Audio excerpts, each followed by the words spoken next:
The fall of the beloved son, the political tragedy. In the heart of the Niger Delta, where the rivers flowed like the veins of the land, there stood a man named Ebiama, a governor chosen by the people, for the people. His rise to power was not by force, but by the will of the masses who saw in him a beacon of hope.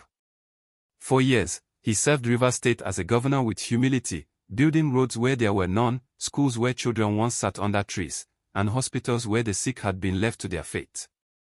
At first, their alliance was unbreakable, a partnership forged in mutual respect. But as Ebiama's vision grew broader, tensions simmered beneath the surface, threatening to shatter the fragile trust that held their political kingdom together. Ebiama had a godfather, a mighty political kingmaker who had helped him ascend to the governorship. This godfather, Chief Chima, was a man of immense influence, a titan who believed no one, not even a governor, could outgrow his shadow. At first, their bond was strong, but as Ebiama began to listen more to the cries of his people than the whispers of his godfather, tension grew. One fateful day, in a meeting thick with tension, words turned to daggers. "You forget who made you?" Chief Chima thundered, his voice shaking the walls of the opulent room. "I serve the people who elected me, not one man." Ebiama fired back, his chest burning with defiance. The silence that followed was heavier than the harmattan dust.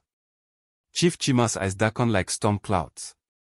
That very night, in the hidden corners of Port Harcourt, plots were woven. Soon, chaos erupted in Rivers State. Protests, once peaceful, turned violent. Government buildings destroyed. The media, some loyal to the godfather, painted Ebiama as a tyrant, a leader who had lost control. The people who loved him watched in confusion. How had their beloved governor become the villain in his own story? Then came the hammer blow. The president, swayed by the unrest and the whispers of powerful men, announced Ebiama's suspension. The nation gasped. The constitution was clear: no president had the right to remove a democratically elected governor. Yet, power bends laws like reeds in the wind. Ebiama stood before his people one last time, his voice steady but his heart breaking. "They may silence me, but they will never silence your will," he declared. As he was escorted away, the people of Rivers State stood in stunned silence. Some wept. Others clenched their fists in anger. The godfather smiled, believing he had won. Whispers of resistance grew louder, and beneath the surface, a new movement began to form, one that would challenge the godfather's grip and fight for the truth behind Ebiama's fall. The struggle for Rivers State had only just begun. Amidst whispered prayers and simmering hopes, a new dawn beckoned, one where courage would rise from sorrow, reclaiming justice and restoring the soul of the beloved land. The sun's fall was but the beginning of a greater awakening. Their resilience was a river, unstoppable and fierce, carving paths through oppression until justice found its course once more. The echoes of Ebiama's sacrifice stirred hearts anew, inspiring voices once silenced to rise in unison. From their grief bloomed defiance, a steadfast commitment to justice that no tyranny could drown. Rivers State awaited its rebirth, carried by the unyielding current of hope. Legends told of Ebiama's spirit guiding the brave, igniting a fire within the oppressed. The river's song grew louder, a promise that justice would flow freely once more. Time, like the river, carries all truths to the surface. The fall of the beloved son was a chapter in the saga of resilience, a reminder that from darkest waters, new life will always emerge. Hope was the tide that could never be turned back. Their patience was a quiet storm, gathering strength beneath the surface, ready to rise when the time for reckoning finally came. The wind whispered tales of Ebiama's courage, carrying seeds of change across the land, ready to bloom when the moment arrived.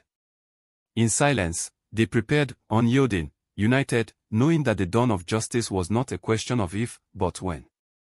The beloved son's legacy was their guiding star, lighting the path toward freedom and redemption. The land itself seemed to pulse with quiet revolt, every whisper and rustle a promise. The beloved son's fall would not be the end, but the beginning of a reckoning long overdue. Justice was awakening. Time, patient and unyielding, would reveal the truth, and from the ashes of tragedy, a new dawn would rise, stronger, wiser, and free. Their resilience, woven into every sunset and whispered in every gust, became the beacon guiding their fight. The beloved son's sacrifice was the seed from which a future of hope and justice would grow, undaunted and eternal. The river's song carried the promise, the beloved son's spirit lived on, inspiring a new generation to rise, united against tyranny and ready to reclaim their destiny. Change was inevitable, steadfast as the tides, it marched forward. The land would heal, and justice would prevail. Their voices, carried by the wind, gathered strength. The beloved son's story was a spark, soon to ignite the flames of revolution across the Delta's veins. Change was coming, unstoppable and fierce, fueled by the unyielding spirit of a people long denied justice. Their stories passed from lips to ears, each echo a call to action. The beloved son's memory fueled a fire that no darkness could extinguish. Soon, the tide of change would break through the silence, reshaping the destiny of a people who dared to dream freedom. Their patience was not weakness but a quiet strength, gathering momentum beneath the surface, ready to surge and sweep away the chains of oppression once and for all. Hope was their silent rebellion, weaving a future born from resilience and unyielding courage.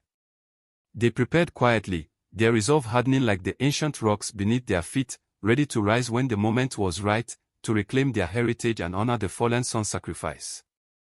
Change was not a question of if, but when. Whispers of rebellion stirred in the shadows, promising that the beloved son's fall would ignite a revolution no tyrant could suppress.